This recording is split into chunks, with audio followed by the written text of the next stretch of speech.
Hi, everyone. Danielle and Matt Noyce here. Thanks for making the 1 Degree Outside Weather Network part of your daily routine, storms or sunshine. If you enjoy these videos, we invite you to become a member at patreon.com/1 Degree Outside. Support our mission of continuing to bring accurate weather forecasts and science insights to one and all.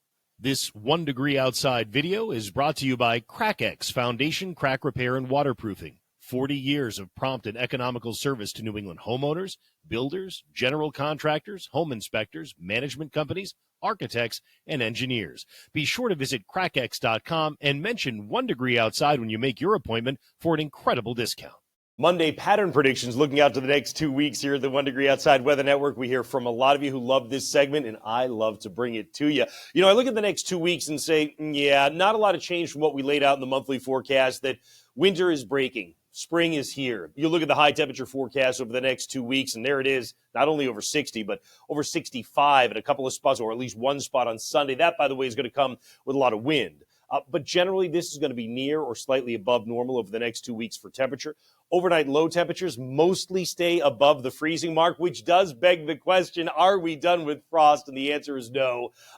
Even with the changing climate that tends to warm, we still are talking about a last frost date at the end of April, second half of April into early May, depending on where you are. That's one of the things we talked about, by the way, in our podcast for Inside Track members and above. So if you love these videos, chances are really good you'd love our podcast. Check it out, patreon.com/1 Degree Outside for Inside Track members and above. We talked about the NOAA downsizing that's been going on. We talked about changing of the clocks. We talked about the lunar eclipse, and we also, which is coming up this week, by the way. And we also talked about mechanics of a cold front, because one of our Patreon members said, could you talk about it? So you ask and we deliver when you're one of our Inside Track members. All right, jet stream forecast. Let's go through it here. We'll take it from early this week to later this week. And yeah, there's still an active northern jet stream, which is why you can still get some rain and snow showers. We've been talking about our Insights video for Wednesday night and Thursday, but it's going to be a fast mover. It's moisture starved. It never features a phasing with the southern jet stream. When you phase the streams, and we talked about this in the monthly forecast, the pattern is favorable for strong and big storms.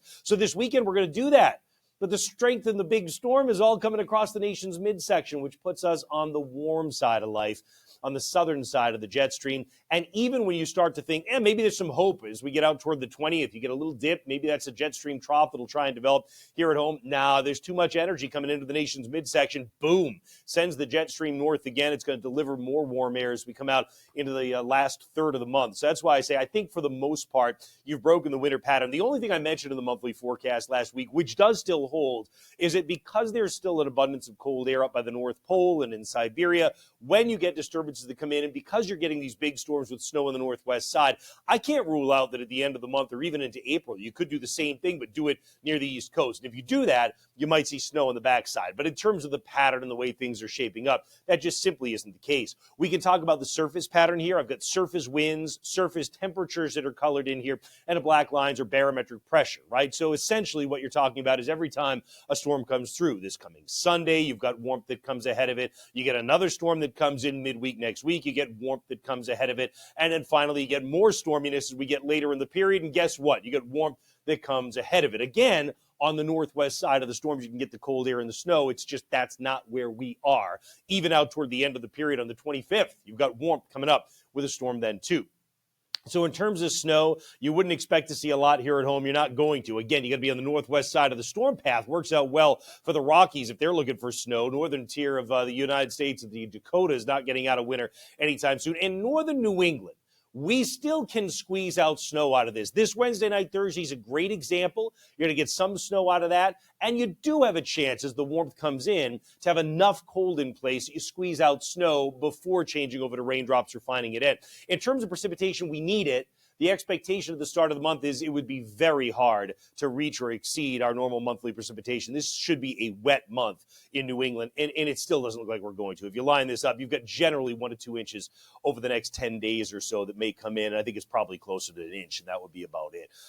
And some spots may not even quite get there. And when your chances are to do that, by the way, are going to be, again, with Wednesday night, Thursday, but that's fairly disorganized and moisture-starved. Saturday, the chance of showers goes up. Sunday, with the wind, you'll get a shower shot of rain that'll come through with some downpours as well. You might linger into Monday, and it's kind of an even Steven chance as we get out to the middle and end of next week. We'll see how the disturbances time out on that. So it's not like it's a storm-free pattern. It's not like it's a precipitation-free pattern. But as we mentioned in our Insights video, and it applies here too, the brush fire danger will be going up overall, not down, as we continue to stay rather dry and find windy days along the way. You can track it all, of course, over the next 2 weeks at a time. 14-day forecast with our 1 degree outside weather app. You can find it on both the App Store and Google Play. That's how it looks for now, but we will always keep you posted with our updates, insights every day, as well as that early morning video to get you started. A lot of extras as well at 1degreeoutside.com and on our 1 Degree Outside weather app.